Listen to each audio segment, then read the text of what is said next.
আহি গ'ল অসমৰ কেইটামান গুৰুত্বপূৰ্ণ খবৰ। AMCHক টপ 50 মেডিকেল কলেজ কৰাৰ লক্ষ্য।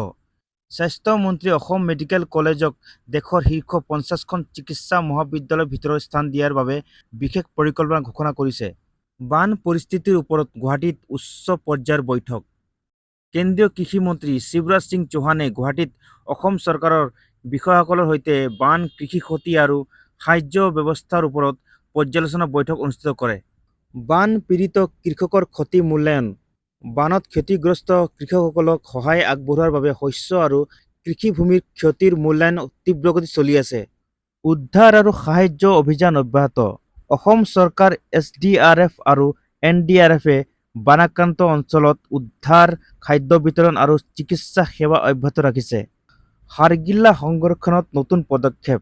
বন বিভাগে স্থানীয় জনগণ আৰু বিশেষজ্ঞৰ সহযোগত হাড়গিলাৰ দীৰ্ঘম্যাদী সংৰক্ষণৰ বাবে নতুন পৰিকল্পনা আৰম্ভ কৰিছে। ধাৰাসাৰ বৰষুণৰ সতৰ্কবাণী। বতৰ বিভাগৰ সতৰ্কবাণীৰ পিছত জিলা প্ৰশাসনসমূহক বান আৰু ভূমিস্খলনৰ বাবে সজাগ থাকিবলৈ নিৰ্দেশ দিয়া হৈছে। HSLC অকৃতকাৰ্য শিক্ষাৰ্থীৰ বাবে নতুন নিয়ম।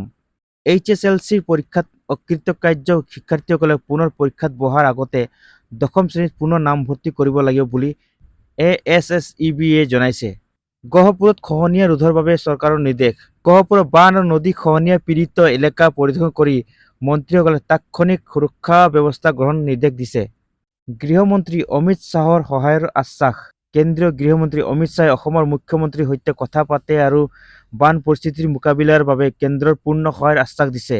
সীমান্ত গাঁৱৰ উন্নয়নক লৈ ৰাজনৈতিক বিতৰ্ক।